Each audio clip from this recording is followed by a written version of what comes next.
Bine ați venit pe canalul Evanghelia Veșnică. Suntem din nou împreună cu domnul profesor Alexandru Mihailă și cu domnul reverend Sorin Trifa, continuând subiectul despre sola scriptura și dacă această concepție protestantă, văzută diferit de confesiunile protestante, este cu adevărat o problemă. Am avut un prim episod, oarecum mai mult introductiv, și acum vom intra în mai multe detalii, discutând despre cum ar trebui să fie definită sau cum este definită tradiția, scriptura în Biserica Ortodoxă și Biserica Luterană Confesională și cum se raportează biserica la acestea și ele la biserică. Am ajuns să vorbim puțin despre autoritatea pe care o are biserica, autoritatea pe care o au sinoadele, autoritatea pe care o are scriptura. Ce se întâmplă în momentul în care vezi în anumiți părinți ai bisericii contradicții, pentru că oricine trebuie să recunoască că nu există un consens patristic, cel puțin doar judecând, spre exemplu, pe Augustin cu Ioan Gură de Aur în ceea ce privește voința liberă, un simplu exemplu, păcatul originar și așa mai departe, se pot vedea aceste lucruri. Și aș vrea să introduc subiectul acesta printr-un citat. Putem să pornim de la el sau puteți porni dumneavoastră de la ce idee aveți, însă cu siguranță vom avea în minte și subiectul acesta. Citatul este dintr-o lucrare scrisă de James Lycoudis, care spune așa: autoritatea supremă în Biserica Ortodoxă revine sinoadelor ecumenice. Dar nu există niciun sinod, asta completez de la mine, nu există niciun sinod ecumenic care să ne dea un canon.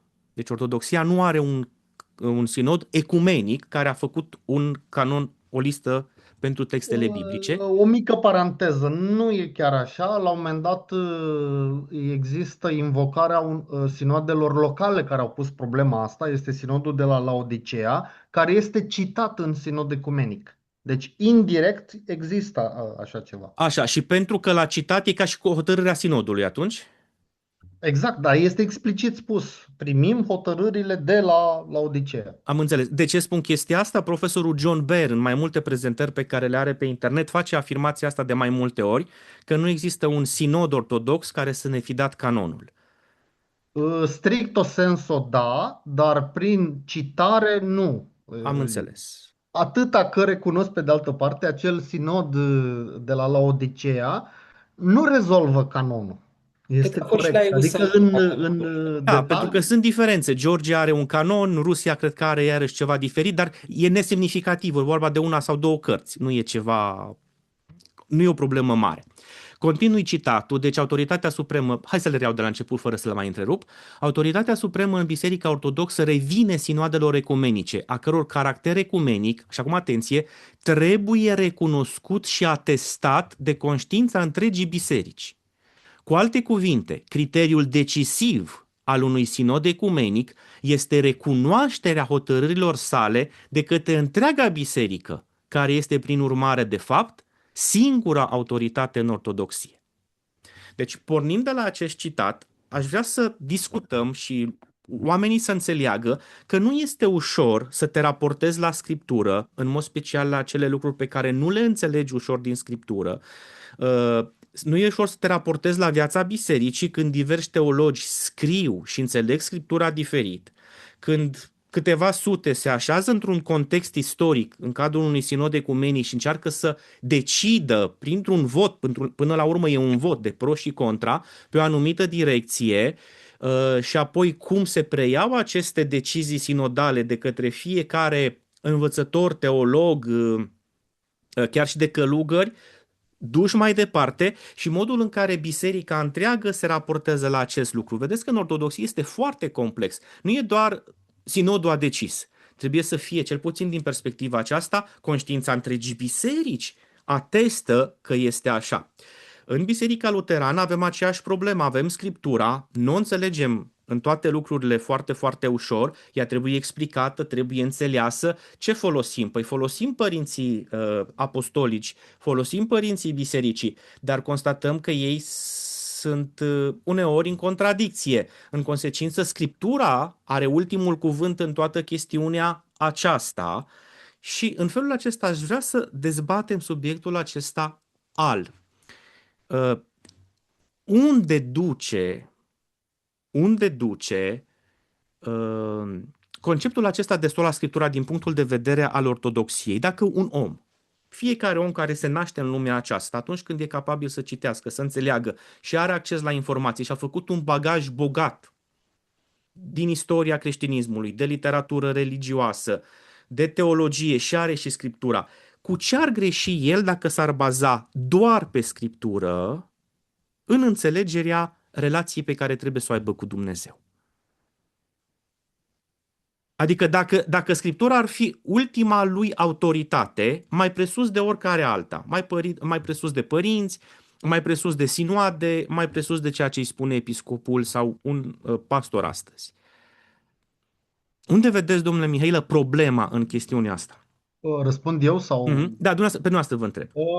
Da, pentru mine e o problemă și mă bucur pe de-o parte că domnul pastor Sorin Trifa nu e de acord cu ideea că autoritatea trebuie să vină exclusiv din scriptură pe linia aceea nu da scriptura. Adică refuzi orice tradiție, rămâi doar la scriptură pentru că tot ce este în plus nu contează. Mă bucur asta. Știu că luteranii nu sunt pe această direcție mai degrabă evanghelică sau neoprotestantă decât a protestanților vechi, dar eu văd problema și inițial. Văd problema tocmai în asta că scriptura este ridicată dincolo de autoritatea pe care o are biserica și tradiția și vedeți, pentru noi ca răsăriteni e greu de spus care e autoritatea ultimă. Dacă zici sinod ecumenic, de fapt ce cauți să arăți? Să arăți că trebuie să existe un consens pe care biserica din toate timpurile l-au recunoscut. Și uitați o chestiune, astăzi se comemorează Marea Schismă. Noi după Marea Schismă, noi răsăritenii, n-am mai avut sinoade ecumenice. Pentru că am avut conștiința într-un fel că ai nevoie de cum să zic eu, de o plajă mult mai largă pentru stabilirea anumitor lucruri. Și atunci am zis, sunt 7 sinoade ecumenice. Cele pe care le-am avut atunci când și apusul a fost la masă, a fost împreună cu noi. Așa este, sinodul ecumenic pare să fie autoritatea ultimă, dar încă o dată, cu micul amendament pe care am încercat să-l spun că nici el de fapt nu este autoritatea ultimă, pentru că pot să fie și au fost cazuri în istorie în care sinoade care s-au dorit ecumenice nu au fost validate. Și atunci cine validează? E tocmai prezența asta a lui Dumnezeu, pentru că uitați, avem ca modelul sinodului apostolic. Apostolii s-au adunat și acea formulă părutus a Duhului Sfânt și nouă este una foarte importantă pentru că arată că în deciziile bisericii, care nu ține numai de episcop, adică nu sunt deciziile pe care episcopul le ia, ci decizii pe care biserica le asumă. Părutus a Duhului Sfânt și nouă arată că trebuie să existe dovedită, cum să zic eu, lucrarea lui Dumnezeu în acele decizii. Noi nu punem atât de mult accentul pe aceste contradicții dintre Sfinții Părinți. Și vă zic de ce. Foarte simplu. Pentru că aceeași tărie a contradicțiilor există și între scrierile biblice. Este o eroare să crezi că aruncarea autorității asupra Scripturii ar rezolva problema. Pentru că ce te faci cu Pavel versus Iacov? Ce te faci cu anumite texte în care anumite lucruri sunt accentuate într-un loc și sunt văzute total diferit din postură diferită dincolo? Eu cred că această idee că Scriptura se poate interpreta este de fapt o iluzie. E o dorință pozitivă, ea a pornit de la o dorință pozitivă, dar este o iluzie pentru că de fapt Scriptura nu te ajută aici. Cum poți să-l contracarezi, nu știu, pe Pavel cu predestinația, aducându-i un alt text? Bun, și care câștigă dintre cele două texte? Dovada este că sola scriptura, promovată inițial de Martin Luther, a născut o fragmentare a creștinismului, constat eu. Pentru că o fragmentare mai mare decât era înainte de acest remediu. Sola Scriptura s-a dorit un remediu al contradicțiilor după părerea mea, și de fapt a venit cu o soluție care s-a transformat la rândul ei într-o problemă. De ce? Pentru că după sola scriptura, ca efect al sola scriptura, au apărut o grămadă de confesiuni, fiecare, cum să zic, ținând scriptura în mână și spunând că își așează autoritatea pe scriptură. Nu știu, nu e cazul, dar poate scurt, sau puteți să declinați. Ortodoxia nu a avut o reformă protestantă. Da, Da, natura apusului. N-a avut. da. Dar în același timp, ortodoxia nu este unitară. Doar Da, da, uitându-ne da, da, la total de conciliul acord. din Așa este. 2016 din Creta. Așa este, da. Ortodoxul fundamental, tradiționalist, istoric, așa, cu anumite Ați dat un concepții. exemplu, însă să știți, în care politica a primat, dar eu sunt de acord că există și chestiuni legate de, de învățătură, într-un fel, sau nu știu, de ecleziologia noastră are anumite aspecte, mă rog, dar poate asta e o altă problemă Da. Deci de ce am vrut discuție. eu să subliniez vis-a-vis de ceea ce spuneți dumneavoastră, da, conceptul de sola scriptura, indiferent cum îl privim, naște anumite rupturi.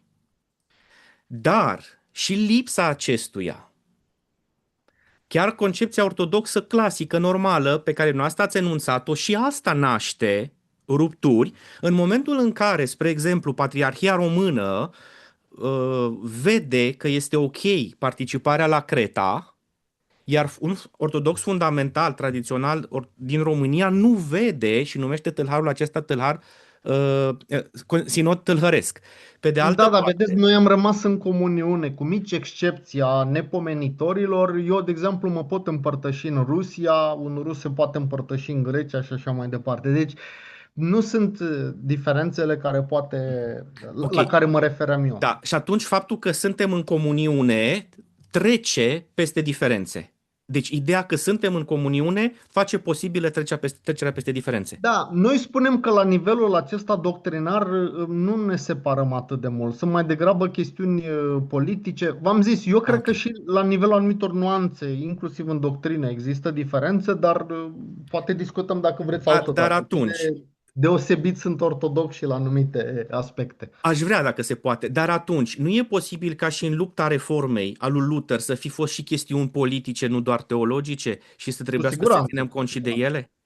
Ba da, ba da, ba da, Haideți sigur că da. să schimbăm un pic în opinia mea, pentru că dacă venim la Luther și la Reforma Luterană, vreau să vă trag un pic spre Scriptura însăși și să vedem ce spun Sfinții Apostoli în legătură cu, haideți să spunem, rolul pe care scrierile lor, cuvintele lor, predicarea lor, o are pentru biserică. Pun ei autoritatea în mâna bisericii, a unui grup de oameni, oricare ar fi el, sinoade ecumenice, magisteriu, sinodul bisericii, a episcopilor, sau leagă altfel lucrurile? Și vă duc în Faptele Apostolilor, capitolul 17 cu 11, mi-am notat un lucru.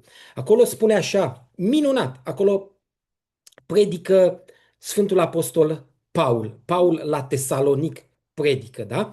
Și spune așa, că oamenii aceștia din Tesalonic aveau o inimă mai aleasă, scuză-mă, că ei au primit cuvântul cu toată râvna și atenție și cercetau Scriptura în fiecare zi ca să vadă dacă cele spuse erau așa.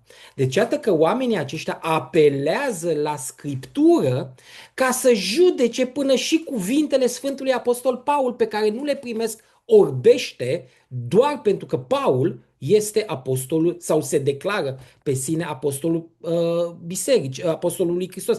Deci, apoi Sfântul Apostol Paul spune în Galateni, capitolul 1, un lucru formidabil. El spune, dar chiar dacă noi, atenție, noi, dacă am înnebunit, să zicem, sau un înger din cer va vesti o evanghelie diferită de aceea pe care v-am vestit-o, să fie anatema. Cu alte cuvinte, Scriptura, în cazul a ceea ce spune Faptele Apostolilor, este văzută ca autoritate care validează sau invalidează ceea ce Paul însuși predică, Paul însuși în Galateni, capitolul 1, spune că și dacă un înger sau eu însumi v-aș predica altceva decât vă predic acum, să primeze ceea ce v-am predicat acum față de ceea ce vă voi predica în viitor și să amendați o predicare greșită cu predicarea actuală. Apoi, și acestea nu sunt suficiente. Iisus Hristos, în pilda când ne vorbește despre săracul Lazar și bogatul, nu? Care ajunge în iad și Lazar în sânul lui Avram, spune, l-au pe Moise și pe profeți.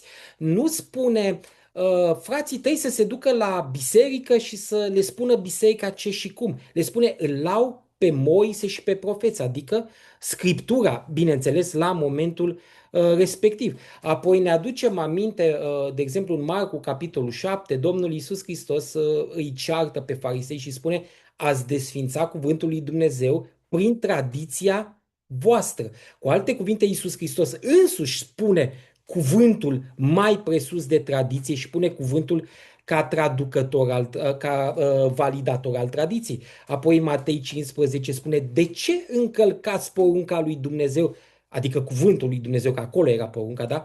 Pentru tradiția voastră. Deci, iată, iarăși pune cuvântul mai presus.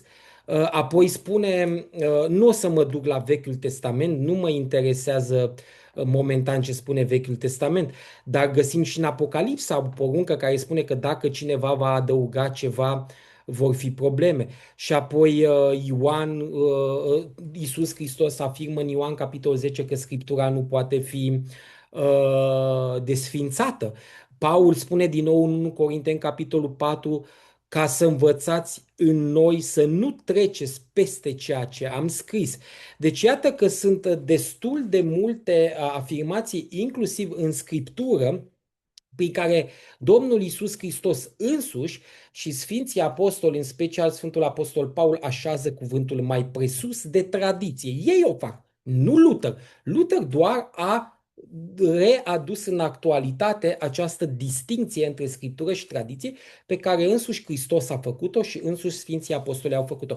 Iar în ceea ce privește contradicțiile aparentele contradicții dintre cărțile Scripturii, aici iarăși vreau să vin, nu lăsăm aceste lucruri în mâna oamenilor, ci ne întoarcem înapoi la Scriptură și vedem, este cu adevărat o contradicție între Sfântul Apostol Paul din Roman, Galateni, Efeseni, unde vorbește de mântuirea numai prin har, numai prin credință, fără aportul faptelor, sau și Sfântul Iacov, despre care, atenție, aici o să revenim cu ocazia acestei discuții, nu știm dacă este Sfântul Iacov apostolul sau Sfântul Iacov fratele Domnului, pentru că dacă este fratele Domnului, atunci avem o problemă cu inspirația, da, repet.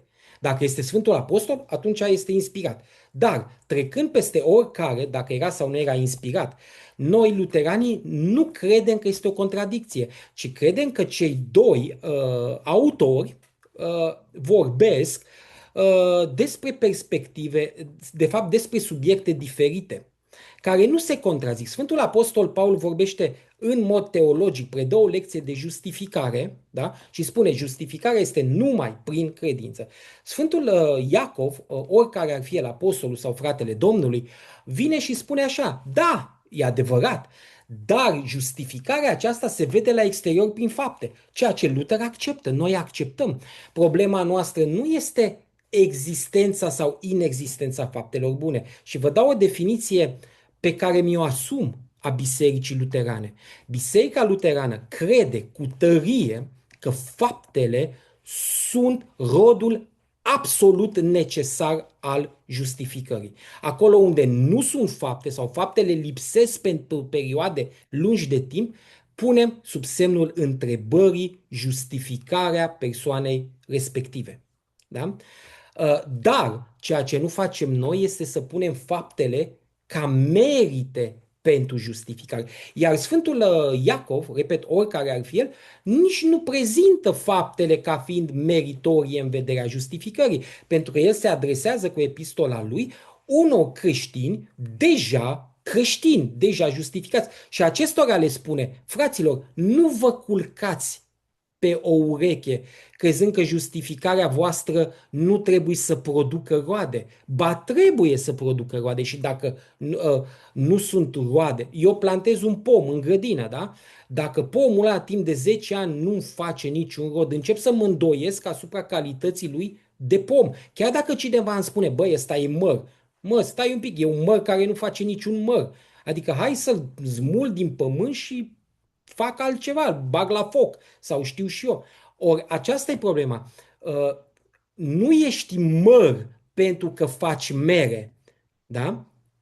Ești măr pentru că ești măr. Dar mărul trebuie să producă într-un fel sau altul mere mai stâlcite, mai bune, mai bogate, mai puțin bogate. Dar într-un măr trebuie să existe măcar un măr cât de cât. Aici e problema Sfântului Iacov, care nu contrazice pe Sfântul Paul, ci dezbate într-o altă cheie o problemă cu care biserica se confrunta. Deci noi, Luther când numește epistola de paie, și aici am un argument, mulți iau epistola de paie, vai ce jignire aduce Luther epistolei lui Iacov. Nu e adevărat, pentru că dacă ne ducem cu mintea noastră în Evul Mediu, vedem că în Evul Mediu casele se încălzeau cu combustibil fosil, cărbune sau lemn, da? Dar erau și case de oameni săraci care încălzeau cu paie, doamnilor, mergeau și strângeau iarba de pe câmp uscată și o băgau în foc. Problema este că paiele acestea ardeau repede, nu produceau căldură și n-ajutau cu nimic. Cam așa vede și Luther. Nu o vede ca nefiind validă, o vede doar ca fiind slăbuță din punct de vedere al impactului pe care le aduce vis-a-vis de mântuirea omului. De acord, adică Asta e problema. una e o casă de piatră și alta e o casă de paie. Și eu înțeleg la fel. Adică Exact. el îi spune că de fapt are o autoritate mai slabă. Nu autoritatea. Sau Autoritatea este aceeași. da. Ci ceea ce prezintă Nu, este dar eu nu cred, aici. nu, eu cred că el vorbește de autoritate, pentru că el dă întâietate formulărilor din Roman, din Dar de Galateni. ce? Aici trebuie să ajung. De ce face lucrul acesta? Și este important. Pentru că în timp ce epistola către romani, Efeseni, Galateni, 1, 2 Corinteni și așa mai departe, sunt epistole vis-a-vis de care biserica nu a avut absolut niciodată îndoiel cu privire la apostolicitatea lor.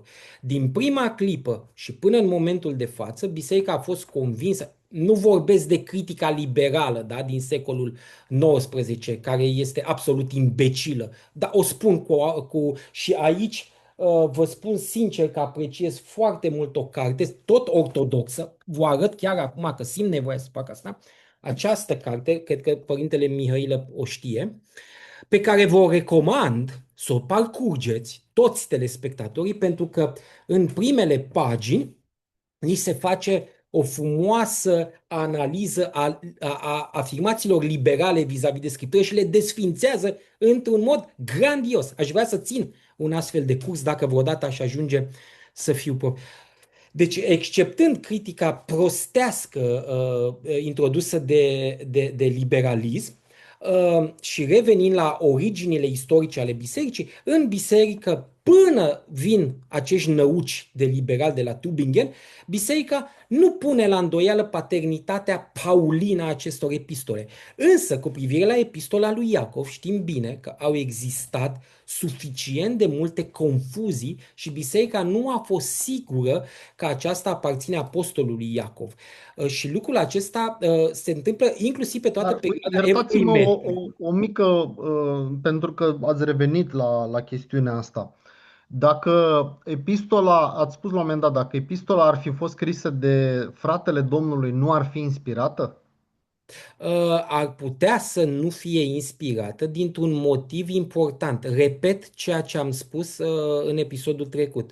Luther și luteranii, asemenea unor părinți din biserica timpurie, consideră că inspirația a fost promisă doar Sfinților Apostoli, pentru că Păi, doar și ce lor. faci cu Evangheliile? Marcu, Luca?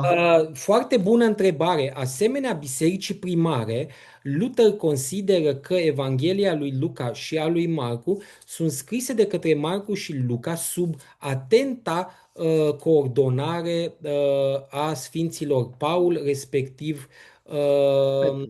Petru. Ca atare, Bun, ei dar au mie noțiuni, mi se pentru că și pare multe dintre epistole, scuzați-mă, nu sunt scrise de mâna lui Paul. Da? Paul spune, doar finalul l-am scris cu mâna mea. Și aici lucrurile sunt simple. Trebuie să aparțină unui apostol sau unui ucenic al acestora.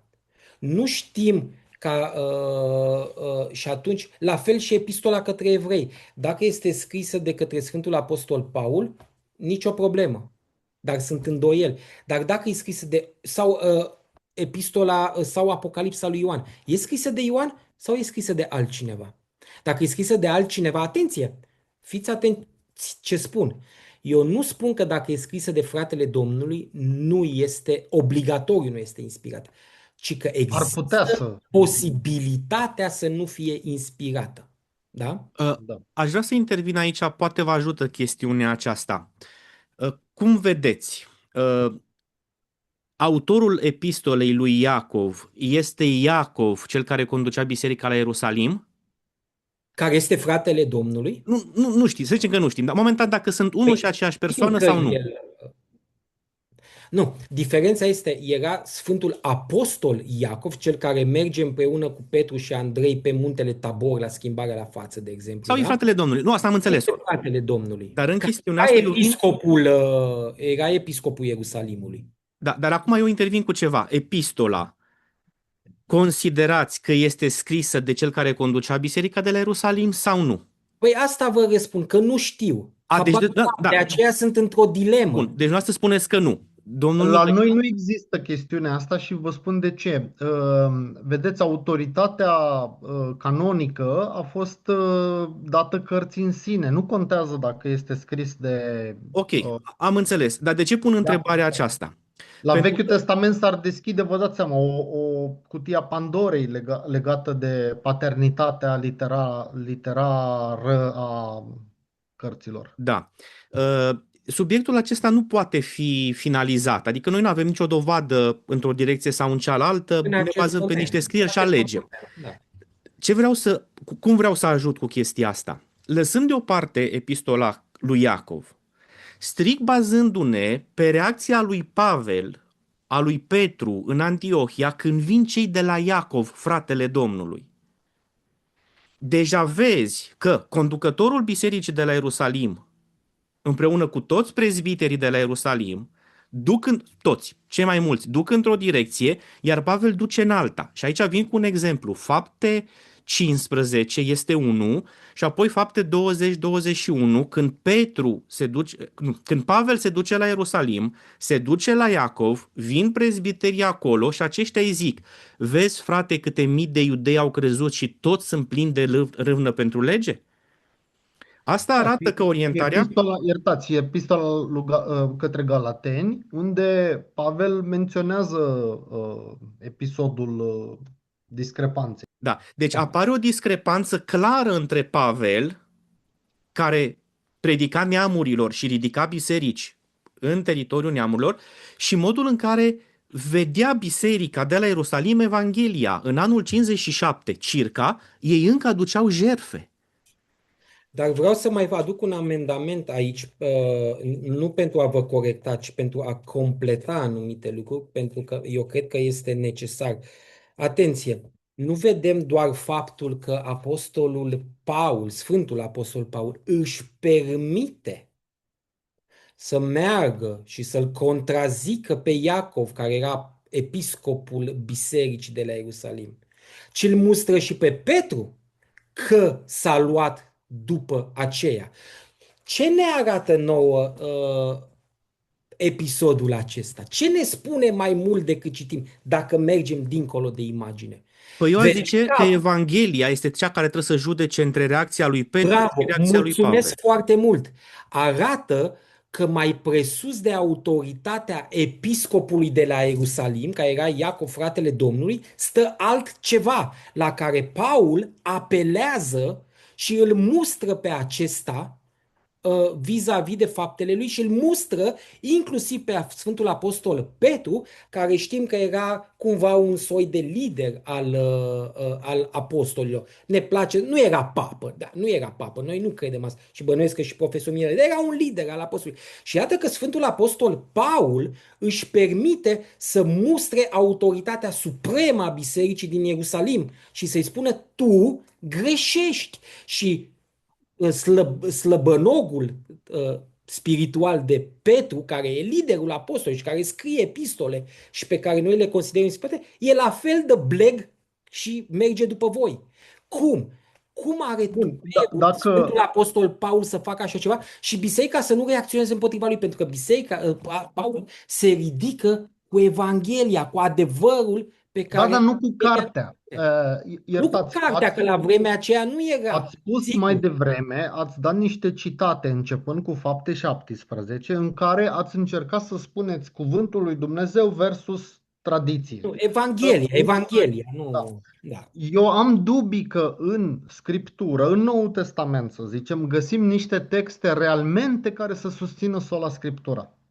Păi, de ce? Pentru că atunci când vorbesc de cuvânt, ei se referă la cuvânt, e cuvântul lui Dumnezeu. La Sigur cuvântul că predicat se referă. Asta este iarăși o cuvântul predicat între noi. Cuvântul predicat spune Reforma Luterană și Martin Luther și nu numai ei, sunt și sfinți părinți care spun o să-i caut. Nu i-am acum la îndemână, dar promis să-i caut ca să nu las deschisă, să nu aibă telespectatorii senzația că apelez la ceva ce nu este real. În care se spune că acest cuvânt predicat este cel care a fost pus în scris în Scriptură. Adică Luther pune semnul de egalitate între Noul Testament, scrierile apostolice și predicarea apostolică. Ele sunt una același lucru. Da, să știți că și noi, ca ortodoxi, și noi punem accentul pe acest cuvânt predicat, kerygma. Punem accentul pe, dar tocmai faptul că ea la început nu este pusă în scris, oferă într-un fel garanția că nu Scriptura este cea care este scoasă în evidență. Dacă îmi permiteți un scurt comentariu, ați citat acel text din Fapte 17, în care cei din Tesalonic verificau după Scriptură, cercetau Scripturile ca să vadă dacă cuvântul pe care l-a vestit Pavel, sigur e vorba de Scriptura Vechiului Testament, dar e o chestiune interesantă. Ce verificau ei? Eu mă îndoiesc că pentru ei Scriptura aceea a Vechiului Testament este considerată superioară lui Pavel. Ei vor să vadă dacă profețiile despre care Pavel vorbește că s-au împlinit sunt așa scrise și îl verifică. Dar nu înseamnă automat că ei pun Scriptura mai presus de propovăduire. Și dați-mi voie să dau un exemplu. Uitați, haideți să luăm modelul iudaic.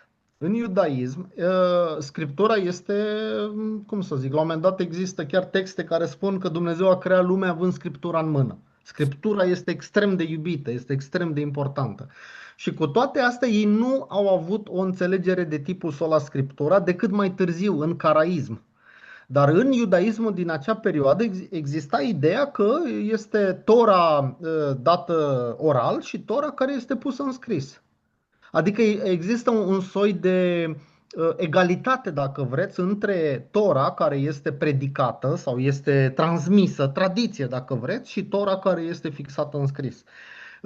Curentul acesta al fariseilor, al rabinilor, nu cunoaște un soi de sola Scriptura. Da, tocmai de aceea Iisus îi și amendează și spune că a spus tradiția mai presus de cuvânt. Iisus însuși care era cuvânt, era Tora scrisă. Adică a spus Tora tradițională mai presus de Tora scrisă, ceea ce Iisus îi amendează spunându-le că... Nu.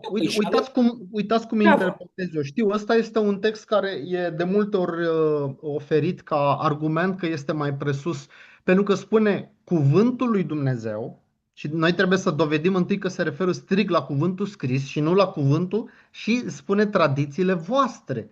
Adică ce cred eu că amendează? nu amendează o tradiție curată care e firesc să se dezvolte în iudaism, ci anumite aberații ale tradiției, care vor exista în permanență, să Da, știți. Și dar la nu noi, de exemplu, în ortodoxie, există asemenea tradiții aberante pe care preoții înșiși le arată și consideră că ele ar trebui să dispară.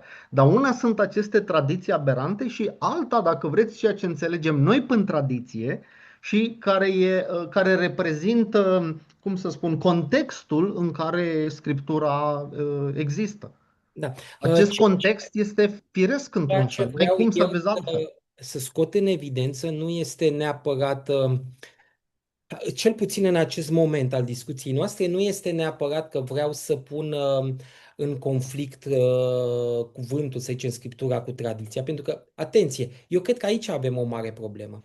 Problema este că neoprotestantismul în general, dar și reformații, adică începând de la Calvin, de la reformați încoace, de-a lungul marilor treziri spirituale, au avut o tendință de a pune, atenție, în conflict Scriptura cu tradiția.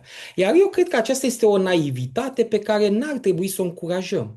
Noi n-ar trebui să încurajăm Total de acord, aici sunt creștinii total de acord. să Da. creeze conflicte artificiale între Sfânta Scriptură și tradiție, ca și când ei au Așa venit. cum eu, de exemplu, cred că nici între Sfinții Părinți ai tradiției receptate nu există conflicte reale. Sunt mai degrabă unghiuri diferite de a vedea problema. Așa cum există și în Scriptură. Și în Scriptură există unghiuri diferite în anumite De momente. acord, dar Eu de ceea asta ce vreau eu să Uitați cum aș vedea eu. Luther a văzut că a intrat în conflict cu autoritatea papală, a intrat în conflict cu consistoriul și el atunci se refugiază în a căuta autoritatea în Scriptură.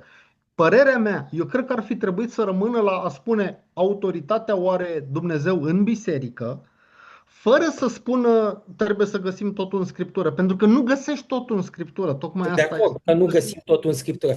Dar ce vreau eu să revin la ideea mea principală. Eu, aici este, în opinia mea, diferența dintre Luther personal și reforma luterană și tot ceea ce ține de la elvețieni, adică Zwingli, respectiv Calvin, și până în prezent, în ceea ce privește familia protestantă. E ruptura aceasta și o gaură enormă. De ce? Și o să o explic acum pe șleau.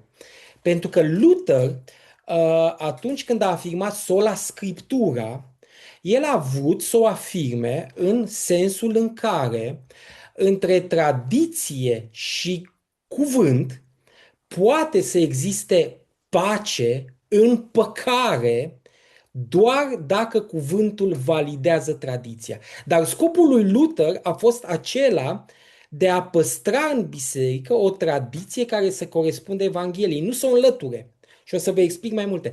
Pe când de la Calvin încoace, de la Zwingli încoace, din păcate, sola Scriptura s-a transformat într-un soi de luptă eroică împotriva tradiției. Domne, ești adventist? Da, trebuie să urăști tradiția. Domne, ești baptist? Da, trebuie să urăști tradiția. Ești penticostal? Da, deci trebuie să urăști tradiția. Ori asta nu înseamnă sola Scriptura. Sola Scriptura nu a fost folosită de Luther ca o sabie prin care să decapiteze tradiția în mod sângeros. Sola Scriptura a fost folosită doar pentru a trata tradiția de bolile care o afectau, astfel încât să o vindece și să păstreze din tradiție în biserică ca o comoară de mare preț acele lucruri sănătoase. Dar uitați, eu cred că medicamentul avea deja în sine o problemă. De când spune de sola Scriptura, Luther o și explică până ideea că Scriptura se interpretează pe ea însăși. Din Da? 1520. Aici mie mi se pare o problemă. Pentru că ajungi la un soi de cerc logic, de buclă logică. De ce? Cine ți-a pus Scriptura în mână? Comunitatea. Comunitatea mi-a spus ăsta este canonul biblic. Ăla care e mai difuz, deci înseamnă că nu Scriptura este sursa acestei autorități la nivel uman. Apoi, dacă pui Scriptura să se interpreteze pe ea însăși, ar trebui să-ți ofere soluții. Ori nu-ți oferă. Interpretarea vine într-un fel din afară, din partea omului care este călăuzit de Duhul lui Dumnezeu. Ăsta ar trebui să fie într-un fel criteriu, dacă vreți. Acum, Dacă un om e călăuzit de Duhul Sfânt, el va înțelege și din Scriptură, și din altă parte, și din, nu știu, admirarea naturii, va înțelege adevărul despre Dumnezeu. Părinte Mihail, acum noi știm că Scriptura are și ea, haideți să spunem așa, anumite slăbiciuni, dar nu venite de la Dumnezeu, ci venite din incapacitatea noastră de a vedea foarte clar, da? Corect, da. Dar nu putem să spunem că aceste slăbiciuni se întind peste tot. Ele sunt o minoritate, sunt așa. Marea majoritate a Scripturii e clară ca lumina zilei. Și o să vă dau un exemplu. Ce poate fi mai clar decât lumina zilei când Isus vine și spune: luați, mâncați, acesta este trupul meu. Ce mă Da, face da, pe mine iertați-mă, să e spun un exemplu foarte bun. o Cu toate secundă? astea, sunt confesiuni care nu consideră că textul este suficient. Isus vine și spune: eu sunt ușa, eu sunt viața, eu sunt lumina, și atunci pentru ei, cum să zic eu, prezența lui Isus în Euharistie este pusă sub semnul întrebării și e văzută ca un simbol. Cu aceeași Dar de scriptură. ce? De ce lucrul acesta? Pentru că Scriptura nu e suficientă să... Nu, ci pentru că mintea noastră o întunecă în mod artificial. Pentru că, în opinia mea, Scriptura este clară ca lumina zilei la acest aspect. Doar că există o chestiune. Se numește filtrarea Scripturii. Aici Luther ajunsese. Luther vine și spune: nu, Scriptura, acolo unde este clară, trebuie să rămână clară că așa este. Da, Dar uitați un mic oamenii, experiment. Îmi permis să-l întreb pe domnul Paul. Domnul Paul, ce înțelegeți până acesta este trupul meu? Uitați, aceea scriptură. Da, nu înțeleg.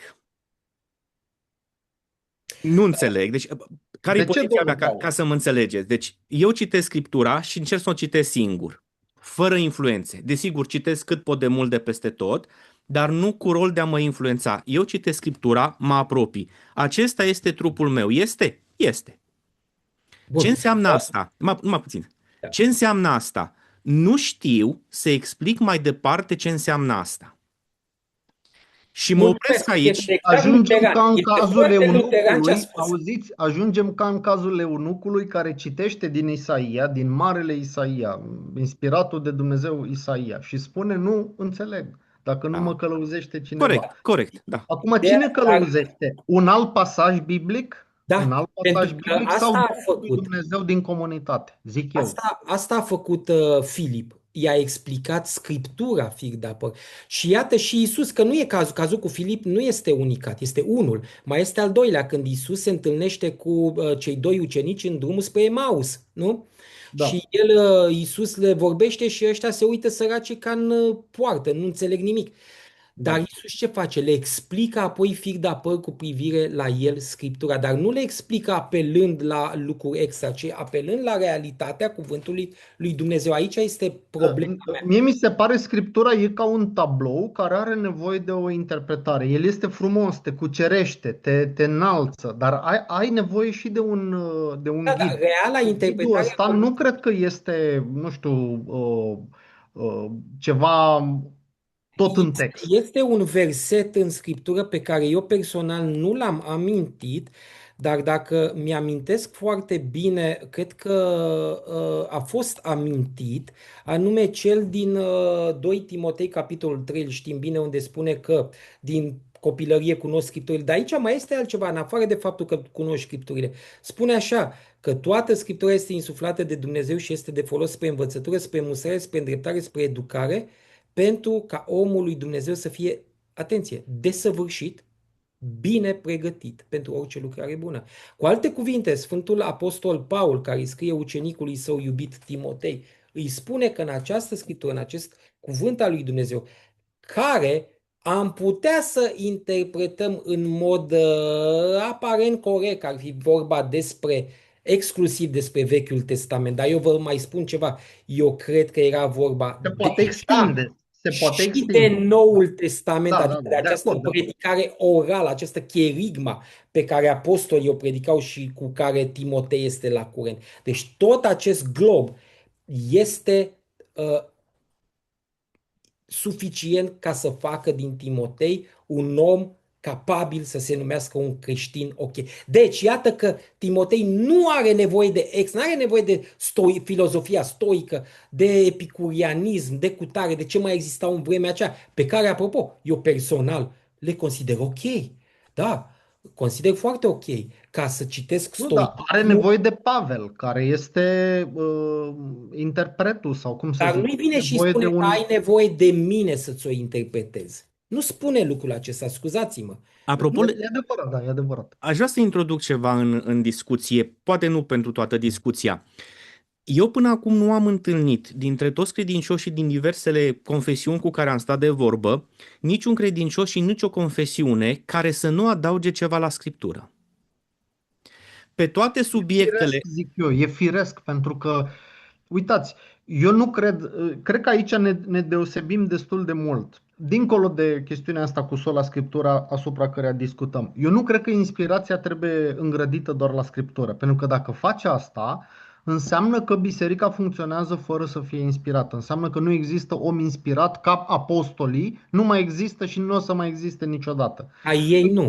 Nu, Nu este. păi da, iertați-mă, nu a spus Hristos că vă dau Duh Sfânt, nu a spus că Duhul Sfânt va grăi, vă călăuzește, nu a spus Pavel că Duhul se roagă în noi, înseamnă că e un Duh mai mic ăsta? Nu. Aici mi se pare o problemă. Chestiunea legată de, una este călăuzirea Duhului Sfânt care are loc prin cuvântul pe care îl avem, Duhul Sfânt lucrează prin cuvânt, și alta este promisiunea că Duhul Sfânt vă va aminti ceea ce eu v-am spus. Sunt două lucruri diferite, da?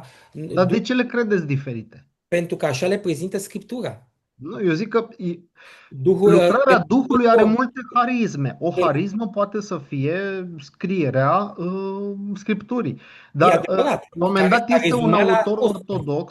ortodox, care spune următorul lucru. Dacă s-ar pierde Scriptura, într-un accident cosmic, dacă vreți, pentru noi ca ortodox, zice el, este Siluan Atonitu, Sfântul Siluan Atonitu. Nu ar fi o problemă că Duhul ar rescrie Scriptura, nu aceeași, alta, care să joace rolul pe care îl are Scriptura. E o chestie Da. cutremurătoare la prima vedere. Este, cu siguranță, dar pentru noi există, iarăși aici noi ne întoarcem la Scriptură și nu ne bazăm, nu vreau să neg ceea ce spune acest sfânt, dar ceea ce vreau să spun este că nu ne bazăm pe el, noi ne bazăm pe o promisiune pe care Hristos însuși o face când spune: pe această piatră îmi voi zidi biserica și porțile iadului nu o vor înghiți, ceea ce mă face pe mine să mă încred în ceea ce Hristos îmi spune, că indiferent ce cataclism cosmic va veni în lumea aceasta, ea nu va înghiți biserica. Nu, iar care este mărturia Sfântului Petru dacă nu mărturia Evangheliei? Pe această cuvânt al lui, Hristos și-a zidit biserica și cuvântul nu va dispărea. Că vor dispărea poate edițiile scrise ale Scripturii, cum este aceasta. Asta poate ia foc.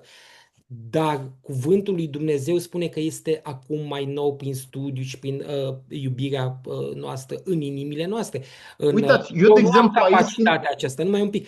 Dar Da. sunt credincioși adventiști, baptiști, penticostali, creștini după Evanghelie, care pot reproduce epistole întregi din memorie. Sincer, eu nu am puterea aceasta, nici pe departe. Dar ei au, nu știu cum le-a dat Dumnezeu darul acesta.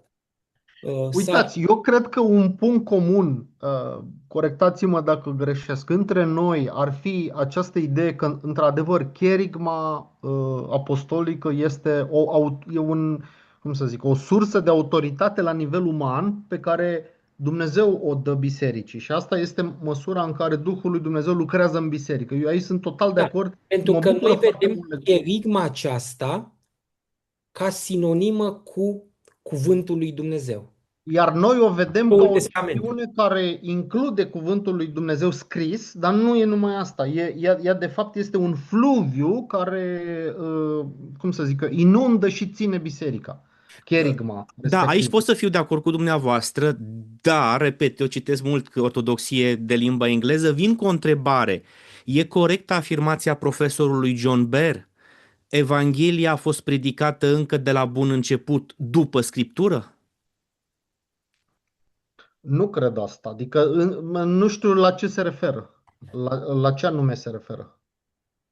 Când spune că Dar cred după că Scriptură contextul este există. deosebit de important, ca și în cazul Scripturii să înțelegem. Uitați, de exemplu, tot în mediul american, la părintele John Breck, există ideea că Biblia este singura inspirată. El vorbește de o inspirație și la celelalte scrieri din ceea ce numim noi tradiție, adică scrierile părinților, hotărârile sinoadelor ecumenice, dar spune că acolo e o inspirație anamnetică, nu este una Da, pentru că el revelatoare este ca în... a fost luteran. Da. Din Da? păcate nu am Adică este de cartea. fapt o iluminare, nu o inspirație. Mă Și rog, eu el cred în numește, asta.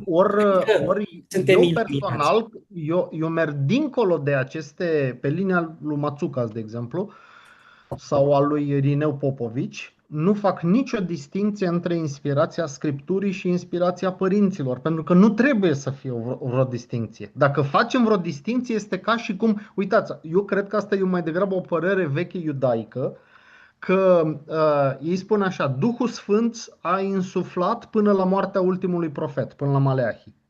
Dar după aia, inspirația vine doar până bat-call, până ecou, până o inspirație, Da, dacă prin vreți, anamneză. până...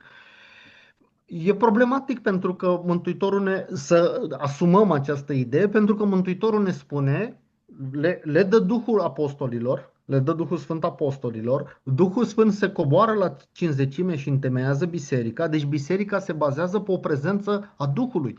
Pavel în 1 Corinteni vorbește de o chestiune care și pentru noi ca ortodoxi este una foarte interesantă, vorbește de faptul că adevărata comunitate este cea în care Duhul Sfânt lucrează. Dacă nu există, cum să zic, o prezență a Duhului, ar trebui să fie o mare problemă. Ori prezența Duhului tocmai asta înseamnă, inspirație. Omul trebuie să fie inspirat. La fel ca Scriptura, așa ar trebui, sigur că da. N-ar trebui să fie o inspirație diferită. Dacă eu nu sunt inspirat în citirea Scripturii, o voi citi la nivelul meu de înțelegere. Dar eu sunt chemat să fiu în același duh, pe exact aceeași lungime de undă ca apostolul care a scris Evanghelia. Da. Noi nu Nu, negăm lucrul acesta. Noi nu negăm lucrarea Duhului Sfânt. Noi spunem că Duhul Sfânt lucrează prin cuvânt. Duhul Sfânt este prezent în biserică întotdeauna, dar este prezent prin predicarea cuvântului. Nu lucrează niciodată extra cuvânt și cu atât mai puțin nu lucrează împotriva cuvântului. Clar. Adică între cuvânt și Duhul Sfânt este o extensie foarte clară și e adevărat că și pastorii Luther, de exemplu, spune un lucru iarăși foarte puțin cunoscut multora. El vine și spune că atunci când când pastorul predică de la amvon, dacă predicarea lui este conform cuvântului, atunci acea predicare poate fi considerată cuvântul lui Dumnezeu, dar nu în forma inspirată apostolilor, da? Ci în formă anamnetică, în sensul în care el reamintește oamenilor învățătura inspirată a apostolilor. Cu alte cuvinte, atunci când eu predic cuvântul lui Dumnezeu, nu ideile mele, deci cuvântul lui Dumnezeu, atunci predicarea mea devine cuvântul lui Dumnezeu într-un sens anamnetic, pentru că eu reamintesc oamenilor ceea ce Duhul Sfânt i-a inspirat pe apostoli. Dar aceasta se face mai degrabă printr-o iluminare, nu neapărat printr-o inspirare. Pentru că eu predic cuvântul lui Dumnezeu. De aceea Martin Luther insistă atât de mult ca predicarea să stea întotdeauna și întotdeauna, fără niciun fel de excepție, pe cuvântul lui Dumnezeu, nu pe altceva. Nu să ne predicăm propriile noastre idei. Aici este iarăși o chestiune importantă. Ori și Sfinții Părinți, în opinia lui Martin Luther, fac același lucru. Ei doar readuc prin anamneză, reamintesc cuvântul lui Dumnezeu și îl explică oamenilor. Sigur că ei au fost iluminați, nu negăm lucrul acesta, dar una este Da, iluminare, uitați-o, iertați-mă adică un darea lucru. unei virtuți, da? Scuzați-mă, a unei vocații. I-au primit de la Dumnezeu, așa cum un medic chirurg, noi credem și Luther credea că un medic chirurg primește prin iluminare vocația de a-l opera pe cineva pe creier, pe care eu nu am. Dacă îmi pune cineva bisturiul, îl omor pe omul acel mult. Dar doctorul reușește să facă lucrul acela pentru că este cumva prin iluminare ghidat de Dumnezeu, prin această vocație care a dat-o. Dumnezeu a dat o anumită vocație unor teologi, n-a dat-o altui om. Dar una este vocația, iluminarea prin vocație, și alta este inspirarea Da? Legat de sola Scriptura, considerați, după știința mea, Luther nu spune că Scriptura este suficientă. Poate greșesc. Spune că se interpretează pe ea însăși, dar nu că este suficientă. Asta apare în confesiunile ulterioare. Nu știu unde apare prima dată, dar dumneavoastră, de exemplu, o asumați, considerați că uh, Scriptura este suficientă pentru înțelegerea relației cu Dumnezeu, suficientă, nu știu, pentru mântuire, suficientă pentru... Aici este marea chestiune. Pentru ce este suficientă Scriptura? Pentru că există un curent modern și postmodern, tot indus de cultele neoprotestante, iertați-mă că zic, dar asta e adevărul, care se numește biblicism. Nu. Luteranii, Martin Luther și luteranii consideră că, și Luther spune lucrul acesta în cărțile chiar din 1520, o spune și la Worms în 1521, că Scriptura este absolut suficientă pentru cunoașterea mântuitoare a lui Dumnezeu. Dar, în același timp, Luther admite că Scriptura nu răspunde tuturor problemelor vieții acesteia. Este o eroare care o întâlnim indusă de acest biblicism în rândul cultelor nou-protestante, că Biblia mă învață cum să fiu un soț mai bun pentru soția mea sau un tată mai bun pentru copiii mei sau cum să am grijă de bani sau cum să fiu un afacerist de succes. Nu! Biblia nu este suficientă în ceea ce privește cum să fiu eu un soț bun pentru soția mea. De aceea am nevoie să mă duc la un psiholog, probabil, sau la cineva, un consilier care mă poate ajuta în această direcție. Biblia este însă absolut suficientă în tot ceea ce eu trebuie să știu despre ceea ce Dumnezeu a făcut pentru mine în Isus Hristos, astfel încât eu să-L cunosc pe Dumnezeu în chip mântuitor. Nu am nevoie de nimic Ați altceva la accepta capitolul. autoritatea tradiției. Prin tradiție înțeleg, cum să zic, tot ce este extra-biblic, părinți, sinoade, Aș, pentru complinirea acestei... Aș accepta din tot sufletul meu toate aceste lucruri, dar atenție, nu ca autoritate. Nici măcar pe Luther nu-l accept ca pe o autoritate. Nici măcar confesiunile luterane, confesiunea augustană, nu. Eu zic așa, haideți să vă spun cum văd eu. Scriptura este singura autoritate cu privire la învățătură.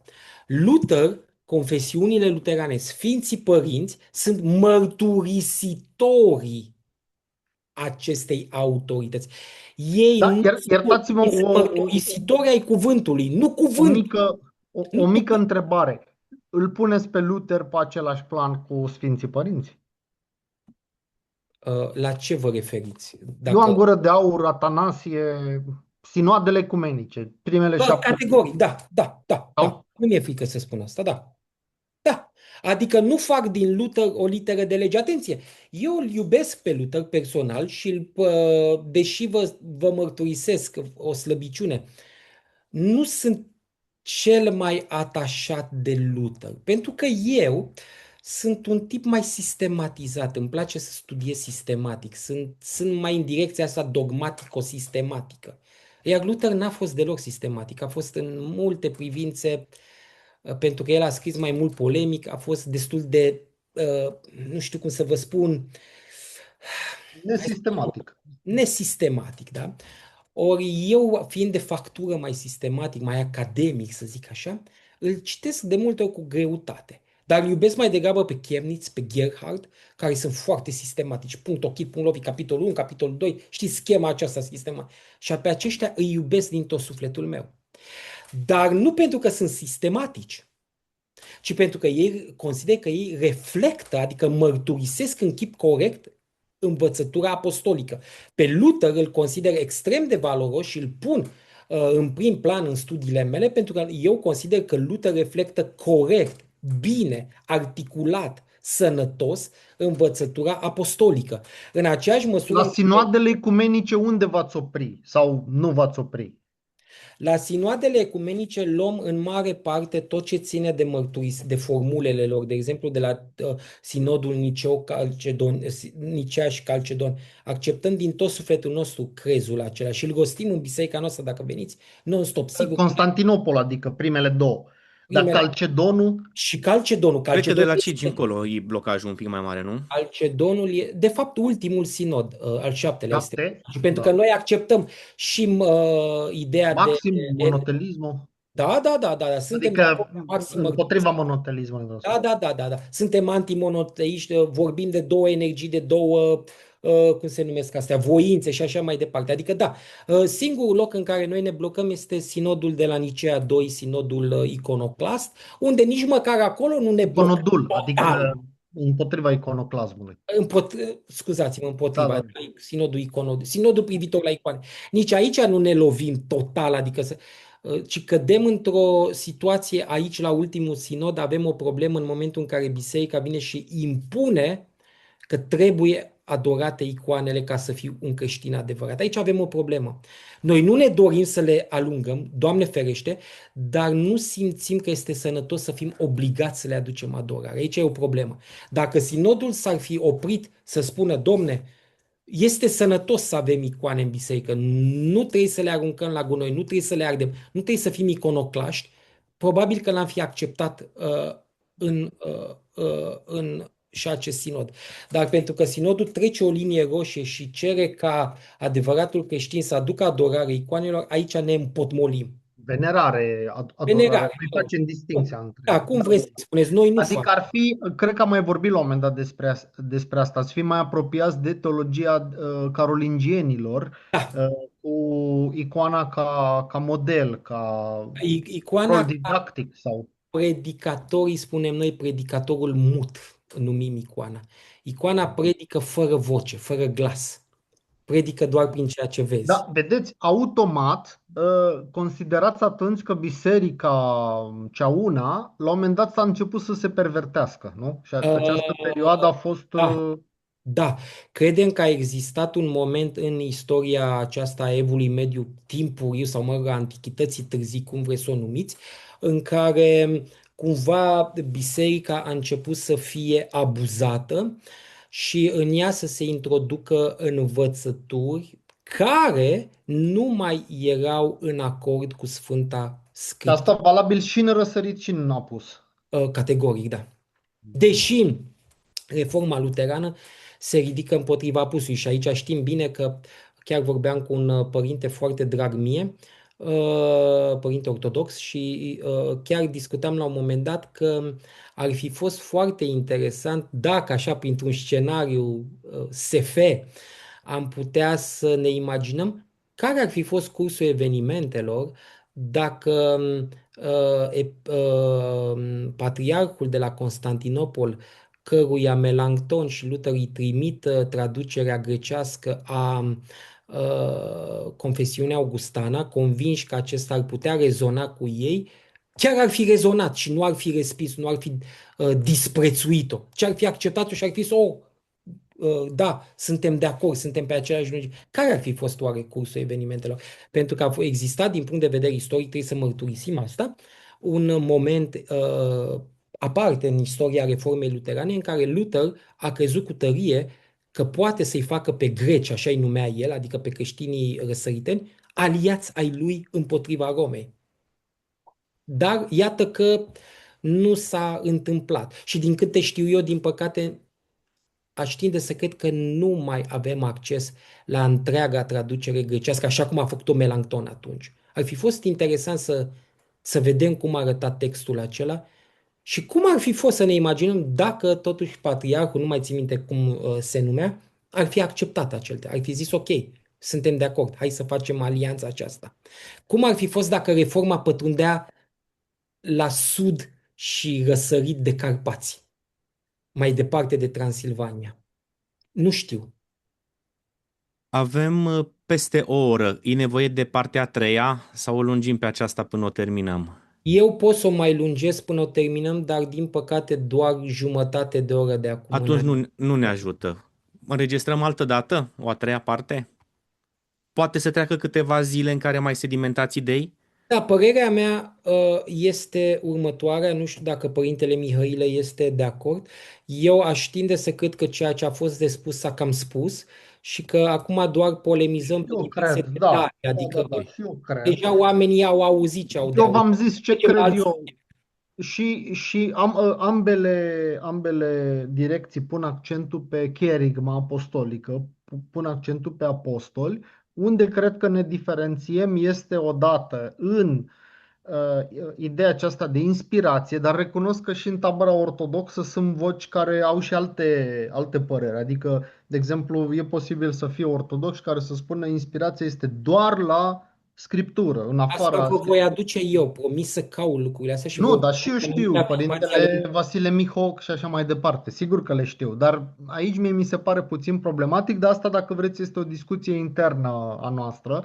Dar eu cred că trebuie accentuată prezența Duhului și în afara și nu cu distinție între inspirație și iluminare sau orice alt nume am găsit. Cred că este fix aceeași lucrare, nu e ceva diferit.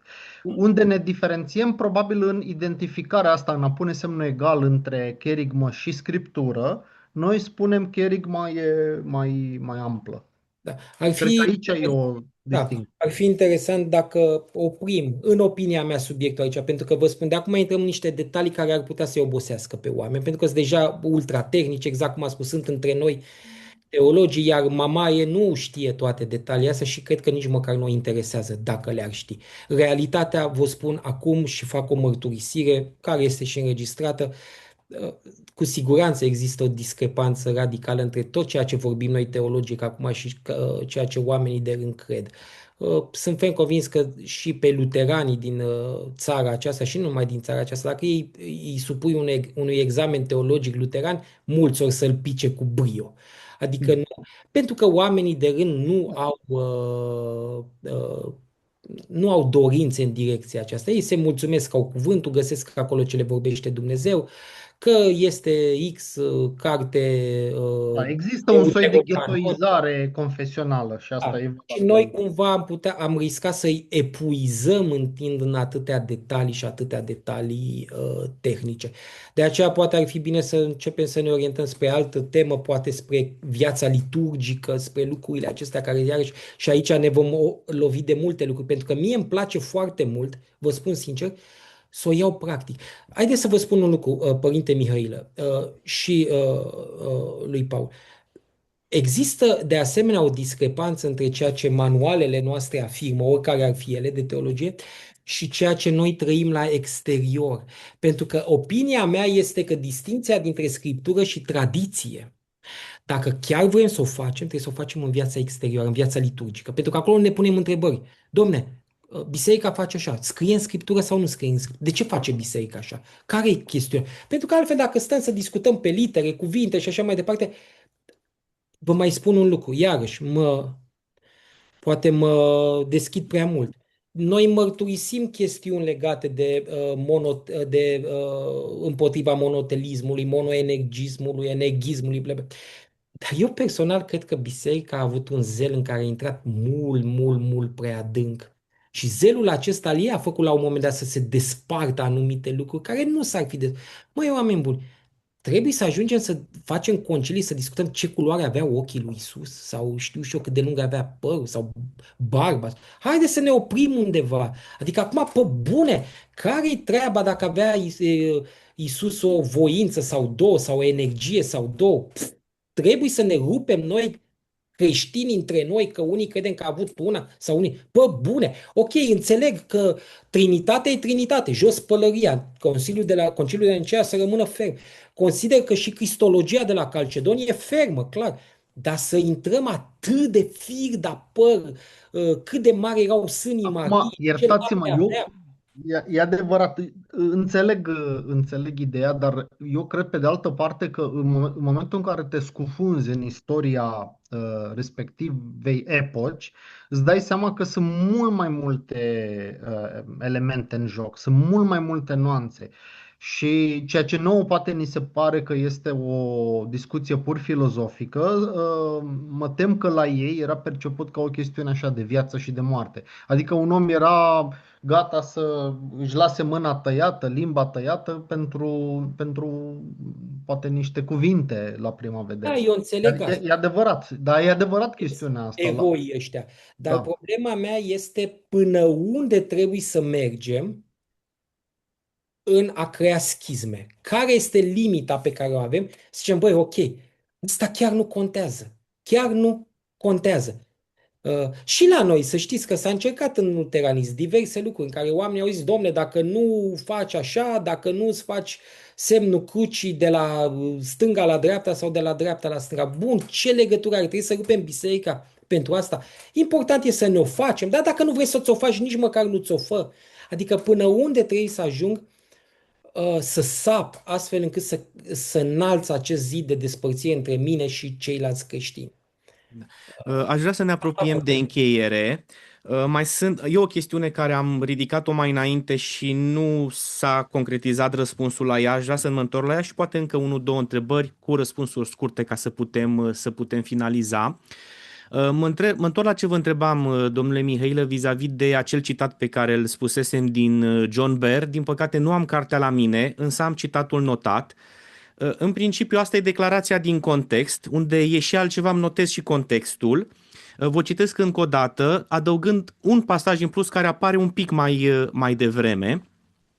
Cartea se numește Drumul spre Niceea, e ceea ce a apărut la Sofia, cu siguranță o cunoașteți, cartea lui John Bear, acolo veți Dacă găsi. e vorba de primul volum, l-am și diortosit și la al doilea e tradus de mine chiar. Primul volum, deci e vorba de primul volum. Și Și acum, am tradus de Mihai Neamțu, da. da, primul volum spune așa: ceea ce este recunoscut la sfârșitul secolului al II-lea, drept creștinism normativ, se angajează să-L înțeleagă pe Hristos prin dialogul cu Scriptura, pe baza canonului adevărului și în contextul tradiției. Aici totul cred că e în regulă. Ceea ce v-am întrebat este ceea ce spune câteva rânduri mai jos. Evanghelia pe care Pavel a transmis-o, a dat-o ca tradiție, acel verb în grecește, da mai departe, este de la bun început după Scripturi. În mod clar, Scripturile la care Pavel se referă aici nu sunt Evangheliile, ci legea, psalmii și prorocii. Despre declarația asta v-am întrebat dacă e ok, sună cu ceea ce a spus dumneavoastră. Evanghelia pe care Pavel a transmis-o este de la bun început după Scriptură, în engleză însă according to Scripture, în conformitate cu Scriptura. Da. Deci Nu, reflectă aceeași idee sau e un pic o nuanță cu trimitere mai concretă spre Scriptură? nu, prima dată când ați întrebat, eu am înțeles după ca timp. Înțelegeți? Nu. Da. Pentru că în românește e după așa, nu, în conformitate in accordance with. Da. Bun, se referă la Vechiul Testament. Eu am alt unghi care e diferit de cel pe care îl are aici părintele John Bear. Nu că ca fiind diferit, ci unghiul este diferit, Da. în sensul că am subliniat că la un moment dat comunitatea nu are la dispoziție întreaga Scriptură cum o avem noi astăzi. Are fie doar Vechiul Testament, fie anumite bucăți, în sensul ăsta. Și atunci sigur că poți să îți pui întrebarea, mai ales dacă mergi mai departe și în Vechiul Testament, să nu spui că Scriptura are un soi de prioritate. O paranteză foarte scurtă. Știți în ce comunitate într-adevăr Scriptura este prima și totul pleacă de la ea? La musulmani. Musulmanii sunt cu adevărat popor al cărții. Nici evreii și nici noi nu suntem din acest punct de vedere. Adică noi nu a fost întâi cartea și după aia comunitatea, cum a fost la musulmani. La noi a fost întâi predicarea sau. Ok. Da.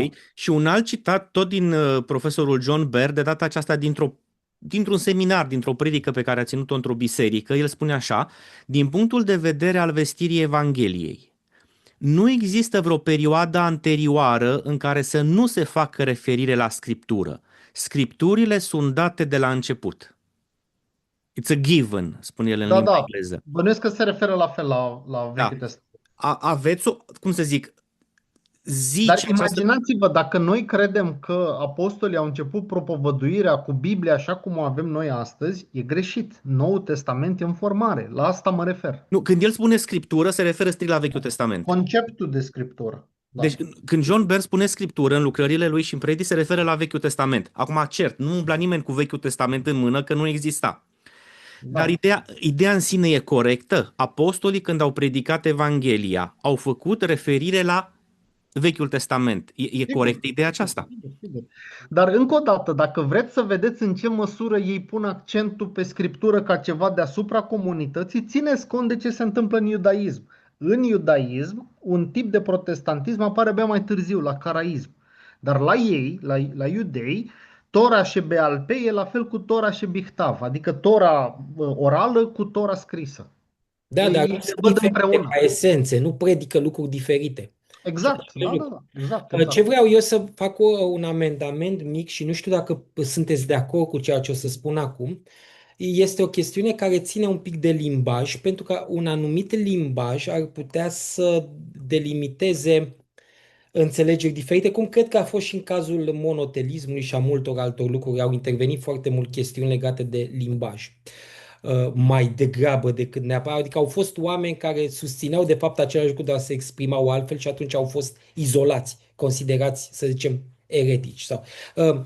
Îmi place foarte mult personal, deși nu o fac întotdeauna, să folosesc expresia Sfintele Scripturi, la plural, ci nu neapărat expresia Sfânta Scriptură. De ce vă spun lucrul acesta? Pentru că mă tem de multe ori și să știți că am întâlnit personal eroarea aceasta în neoprotestantism, în care oamenii își închipuie că Biblia trebuie să fie așa. Dacă nu arată așa, atâtea pagini, atâtea... Am întâlnit oameni care îmi spuneau adevăratul cuvânt al lui Dumnezeu este Cornilescu. Nu e Cornilescu, out. Am auzit asta. Adevărata Biblie inspirată e Cornilescu. De ce îmi place să folosesc Sfintele Scripturi? Pentru a izola cumva și cărțile, da? Că n-aș vrea să crede cineva că dacă Apocalipsa iese, gata, nu mai e Biblia. Nu mai e, domne, Scriptura. Nu mai. Și aici, unde vreau să ajung când folosesc expresia Sfintele Scripturi? La ceea ce Părintele Mihaile și eu, în definitiv, am agreat că pe o perioadă de cel puțin 70 de ani, 7 decenii, Scriptura nu a fost așa cum o avem noi acum, pentru că au fost momente în care, de exemplu, epistola către Efeseni n-a existat. Epistola către Galateni a existat. Epistola către, știu și eu, sau nu știu, 1 Petru n-a existat. N-a fost acolo. Asta nu înseamnă că absența lui 1 Petru, că nu fusese încă scrisă de Petru, da? Că absența lui 1 Petru anula calitatea de scripturi celorlaltor scrieri, evangheliilor, epistolelor și așa mai departe, da? De scriptura nu este doar când evangheliile sunt în ordine urmate de scrisorile pauline, ci este formată din acest corpus de scrieri apostolice pe care noi le considerăm inspirate și în esență ca fiind cuvântul lui Dumnezeu. Da. E o bibliotecă mai degrabă decât o carte. Și atunci, exact, și atunci ceea ce vreau unde de fapt vreau să ajung este că avem tot timpul tendința să venim să spunem, domne, ori de câte ori un părinte, ca și John Bell, vine și ne vorbește despre scripturi, să venim să spunem, era sigur Scriptura Vechiului Testament. De ce? Pentru că asta Noului Testament nu fusese tipărită în forma asta, nu, dar putea să fie Scriptura Vechiului Testament plus Evanghelia lui Matei, plus scrisoarea lui Paul către Tesaloniceni, 1 Corinteni și așa mai departe, care existau deja la momentul acela. Chiar dacă altele dintre ele încă nu fusese create și ca atare, evident, nu erau cuprinse. Deci, personal, n-aș tinde teologic să limitez totul numai la Vechiul Testament, ca și cum nu exista nimic la momentul bisericii primare, începând undeva din secolul, scuzați-mă, din deceniul al IV-lea, al V-lea, presupunem că deja exista o serie, puteau să existe unele evanghelii, puteau să existe unele epistole. Aș avea o întrebare și probabil că e ultima sau penultima întrebare a mea. Credeți că răspunsul acesta pe care ortodoxia și luteranismul îl dă problemei s-a dezvoltat în timp? Sau exact răspunsul acesta, ceva ce v-am întrebat și în ocazia trecută, sau exact răspunsul acesta s-ar fi dat și în secolul II sau în secolul III? Sau e un răspuns care, eu știu, Biserica Ortodoxă a început să se raporteze la Scriptură și în funcție de conflictul pe care l-a avut cu protestantismul și protestantismul a început să se raporteze la Scriptură și în funcție de modul în care Ortodoxia a răspuns când a intrat în teritoriul ortodox. Da, am spus și rândul trecut și cred asta că deosebirile confesionale se conturează cel mai bine cam în secolul XVI și mai ales XVII, pentru că atunci este un soi de polemică sau de partajare față de ceilalți. Așa să știți că la începutul scrierii despre întruparea cuvântului a Sfântului Atanasie, el spune că scripturile sunt suficiente și ai putea să citești sola scriptura acolo, Pentru fără a doar. declara adevărul, da, chiar am vrut să-l Da. citesc ca Dar e în foarte american. interesant cum vede el, sigur, lucrurile. Apoi, bun, care este canonul scripturii în vremea lui și așa mai departe. Da, eu cred că abia mai târziu, pe fondul deosebirilor, se conturează într-un mod foarte, foarte clar Dogmatic. dogmatic, dar eu continui să cred că niciodată, nici în iudaism, nici în creștinism, Scriptura nu a avut această superioritate dincolo de comunitate. De-aia eu cred că la prima vedere poate părea un punct mai puțin important. Cred totuși că este important. Și cred că iudaismul ne oferă un răspuns foarte clar de ce el nu a avut în vremea respectivă această problemă. Aș Așa vrea să zic eu. iei și eu o întrebare, dacă îmi permiteți, pe care o las Da. chiar și fără răspuns. Ați venit la un moment dat și ați ridicat problema următoare. Dacă Scriptura, printr-un accident cosmic, ar dispărea, biserica nu ar mai continua? Și a spus că ba da, va continua, probabil că Duhul Sfânt va inspira altă Scriptură și așa mai departe. Eu vreau să pun o întrebare a cărui răspuns nu-l aștept neapărat și este invers. Dacă, Doamne ferește, printr-un accident cosmic, comunitatea umană numită biserică ar dispărea, dar Scriptura ar rămâne undeva, credeți că din acea Scriptură s-ar putea naște o nouă biserică creștină identică cu cea care a fost? Da, cred că da. Atunci, mulțumesc. Nu mai comentez Da. răspunsul. Nu, Mai cred am eu, asta. Eu cred foarte mult că Dumnezeu e liber să facă foarte multe lucruri și lucruri pe care noi le credem imposibile. Evreii credeau că e imposibil să dispară templul. A dispărut. ați spus un pic mai devreme că, și poate că asta este propriu-zis teza dumneavoastră pe subiectul acesta de la început până la sfârșit, greșeala unei părți din creștinism este că a pus Scriptura deasupra comunității. Da, eu cred asta, Da, da. prin comunitate înțelegându-se biserica sau poporul lui Da. Dumnezeu. Da, recunoscând însă că a făcut aceasta pe fond polemic. Ok, nu, Apoi, altundeva vreau să ajung. Unde, la întrebarea, ținând cont că Israelul din vechime, adunarea, Biserica lui Dumnezeu din pustie, care nu avea conceptul de sola scriptura, ci, așa cum a spus dumneavoastră, a făcut greșeli și n-a înțeles cuvântul și a lucrat împotriva lui Dumnezeu pe mai multe planuri, e posibil ca și astăzi biserica, oricare ar fi ea, chiar dacă nu are sola scriptura, să greșească la fel cum a greșit Israelul? Adică da, avem de la ieșirea din Egipt până la momentul predicării apostolilor câteva mii de ani. De atunci până astăzi avem 2000 de ani. Exemplul din Scripturi este că acești oameni care doreau să se apropie de Dumnezeu și să înțeleagă Scriptura au greșit. Deci biserica a greșit. E posibil ca biserica să greșească și astăzi în înțelegerea Scripturii? da, am zis da, dar mă agăț și eu de observația pe care a făcut-o și părintele Sorin Trifa, că Mântuitorul ne promite că biserica rămâne, porțile iadului nu o înghit, porțile iadului nu o biruiesc. Și atunci cred că, chiar dacă ar exista într-o perioadă o cădere masivă a bisericii, cred că Dumnezeu găsește, cum a fost și la Israel, a găsit o rămășiță care să păstreze cele ce se cuveneau. Cred că Dumnezeu ar găsi acest plan în permanență și întotdeauna ar găsi o rămășiță.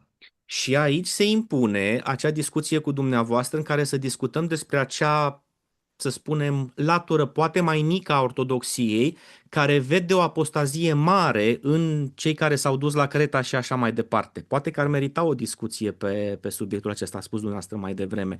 Pentru că din punctul de vedere unei minorități, majoritatea este apostaziată. Da. La noi a mai existat chestiuni de genul ăsta. Da, poate stabilim odată o discuție pentru că e interesant. Ok, cred că lucrurile astea le-am stabilit. Uh, Bun. Foarte, foarte pe scurt. Raportându-vă la modul în care celălalt a prezentat ideea aceasta, ce probleme, foarte pe scurt, doar enunțate, vedeți în modul în care fiecare și-a prezentat teza și ideile? Eu apreciez foarte mult spiritul pacifist și cred că dacă aș fi fost chiar și pe vremea lui Luther, eu și părintele Trifa am fi fost prieteni.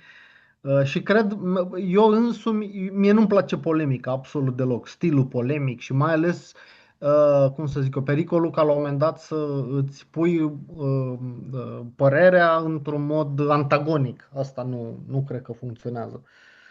Îmi place disputa de idei și eu cred că la un moment dat ideile pot să coexiste chiar dacă sunt destul de diferite.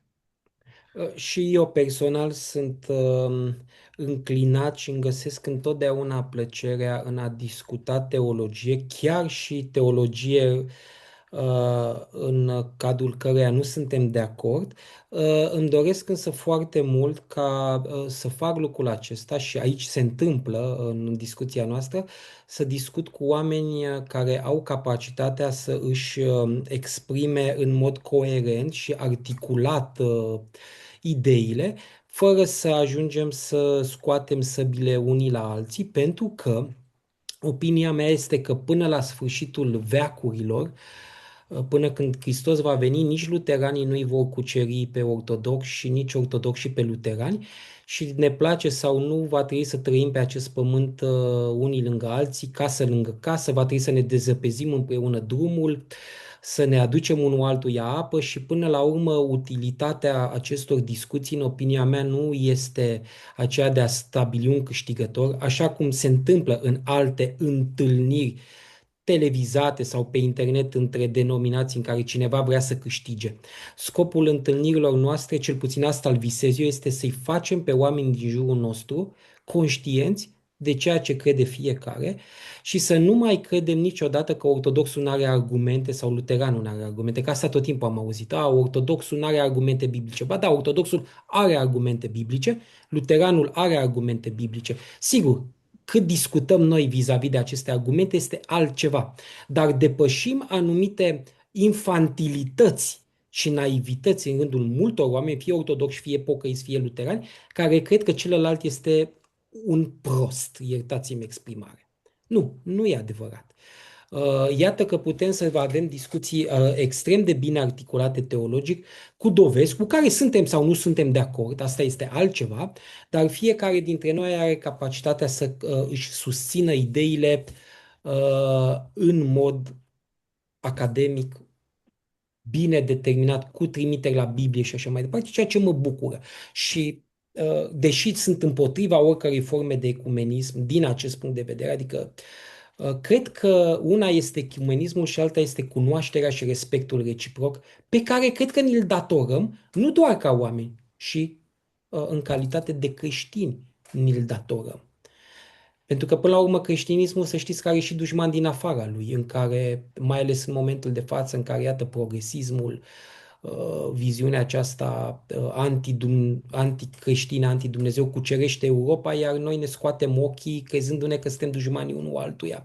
În loc să vedem că, de fapt, un alt dușman vine încet, încet și ne cucerește pe toți. Aș încheia cu o întrebare, nu pentru dumneavoastră, ci pentru cei care au avut puterea să ne urmărească până acum sau cei care au nimerit cu clicul pe cursorul de pe video chiar aici. Însă aș introduce întrebarea aceasta cu o parabolă. Nu prea sunt obișnuit și nu-mi place să folosesc parabole în discuțiile teologice, dar aici fac o excepție pentru că se potrivește. Eram mic copil, bunicul meu era tâmplar și a venit la el un alt tâmplar din sat.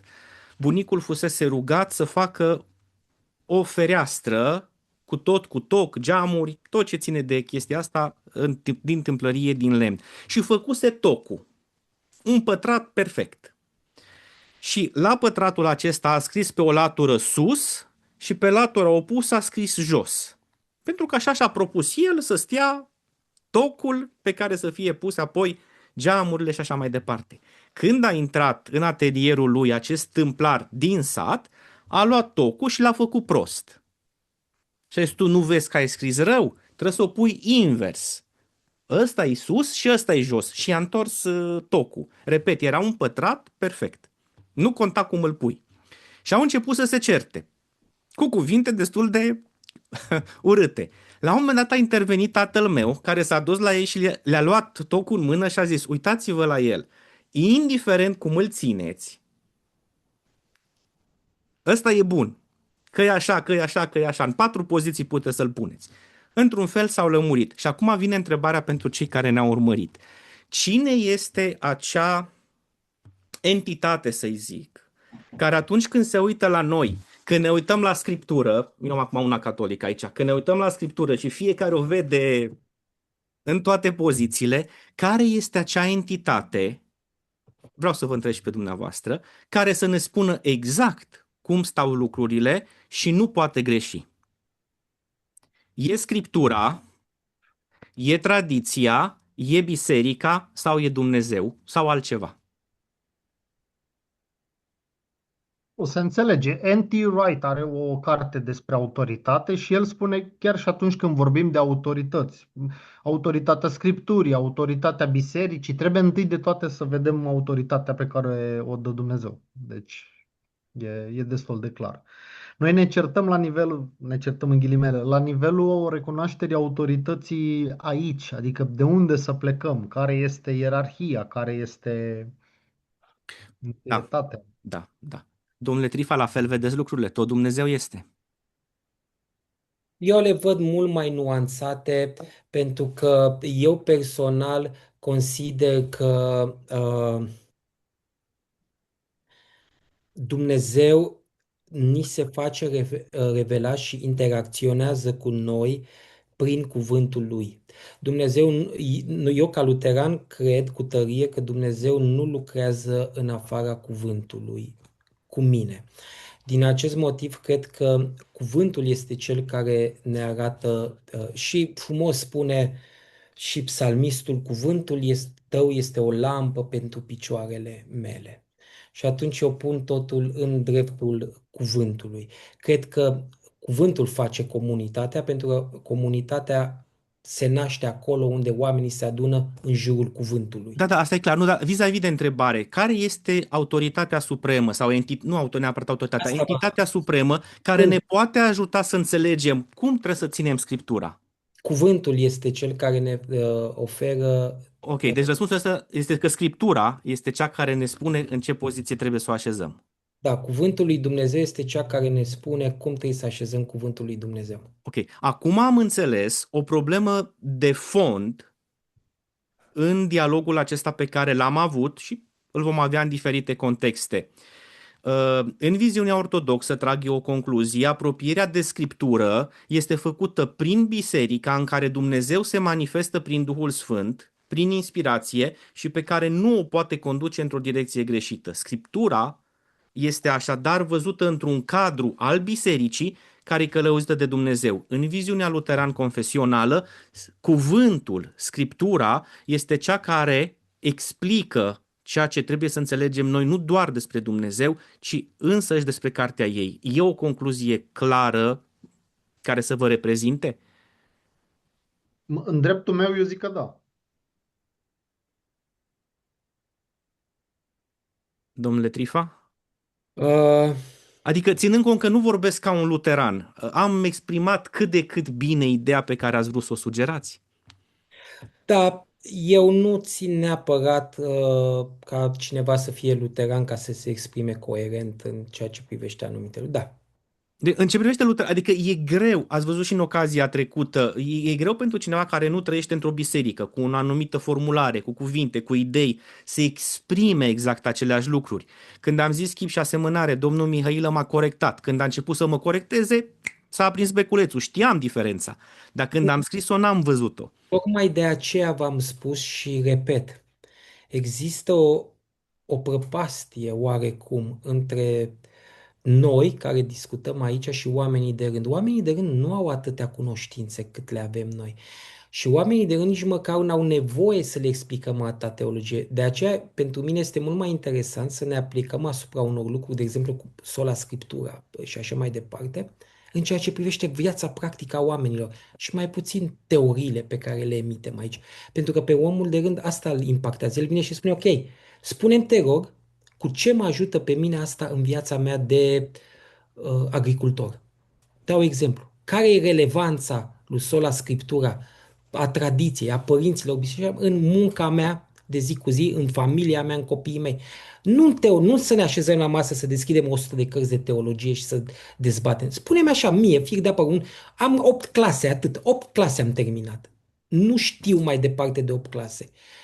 Care e relevanța? Care e relevanța distinției dintre lege și Evanghelie pentru acest om? Care e înțelegerea liturgiei? Care e relevanța închinării? Aici aș vrea eu cumva, mi-ar face mare plăcere să ajung. Pentru că, în definitiv, teologia și Biblia nu sunt pentru cercurile academice. Și aici a făcut Martin Luther, iarăși, iertați-mă că intervin și aduc discuția, nu vreau să acuz pe nimeni, dar aici Luther a revoluționat anumite lucruri, pentru că a dus lucrurile de la catedră în piață, în mijlocul oamenilor de rând și le-a adus acestora Evanghelia. Ori și noi poate că asta ar trebui să facem, să vedem relevanța acestor lucruri pentru cei care nu au cunoștințele acestea teologice. Habar n-au ce imago Dei și similitudo Dei. Pentru ei nu înseamnă nimic. Da. Și nici dacă le explicăm, probabil nu vor însemna mare lucru, pentru că nu pot mai mult. Bun, Nu, putem și să eu luăm cred asta. că există o zonă a creștinismului practic care pune accentul pe viața morală, pe ceea ce trebuie să facă și aceste discuții probabil că pentru mulți pot să pară sterile sau irelevante. Bun, ați încurajat, spre exemplu, creștini cu diferite, chiar opuse, opinii teologice, să încerce să-și vorbească mai frumos, să încerce să argumenteze liniștit, din inimă, cu drag față de celălalt, chiar dacă gândește diferit. Chiar am văzut un asemenea podcast, este o absolventă adventistă, o cheamă Carina Ludu, o urmăresc pe Facebook, este adventistă și mai nou face niște filmulețe cu un ortodox și s-au dus la biserică împreună, i-a spus ce părere are, ce impresie are așa de la asistarea preț de oră la o slujbă ortodoxă și așa mai departe. Cred că tipul acesta de cunoaștere reciproce, cred că e foarte util. Și eu cred cu tărie și acesta este motivul pentru care am încurajat și v-am încurajat, dacă vă aduceți aminte, să deschidem direcția aceasta a dialogului interconfesional, pentru că eu cred că este foarte, foarte util și avem multe lucruri de învățat. Vă spun sincer că am învățat și în discuția aceasta și în discuția trecută lucruri pe care nu le știam și sunt Și eu la mândru fel, că și eu la acum fel. le știu. Sunt Da. mulțumit că le știu. Mai ales când lucrurile pe care le învăț îmi corectează anumite devieri din mine însumi, pentru că sunt și eu om. Și eu interpretez anumite lucruri în chei polemice, răutăcioase și așa mai departe. Să fim serioși, nu? Recunoaștem slăbiciunile pe care le avem. Ori dialogul acesta mă face să înțeleg mult mai bine anumite lucruri și să mă corectez pe mine însumi în anumite intenții nu tocmai bune pe care le-am tot avut. Acum cunosc mai bine ortodoxia și mă bucur că lucrul acesta l-am făcut. Astea fiind zise, cred că le-a zis cu sinceritate și din inimă, înseamnă că vom mai avea sau vom crea posibilitatea să ne mai întâlnim și să mai discutăm, chiar dacă nu ne așteptăm să ajungem la aceleași concluzii, cel puțin pe moment, însă în ceea ce privește faptul că putem învăța unul de la celălalt, faptul că alții pot învăța din ceea ce știm noi bine sau ne recunoaștem greșeala și ne corectăm, cred că în felul acesta putem să fim de folos în astfel de discuții pentru cei care caută cu adevărat o viață de credință trăită separat de ceea ce ar fi, eu știu, ceva fundamental și strâns legat de o anumită, nu, ideologic. Că de fapt aici este o problemă. Deci să ai o relație cu Dumnezeu și cu oamenii, nu să ai o ideologie pe care vrei să o impui celuilalt. Vă mulțumesc pentru participare și sub călăuzirea lui Dumnezeu ne despărțim până când ne vom reîntâlni din nou. Doamne Doamne ajută! ajută, la revedere!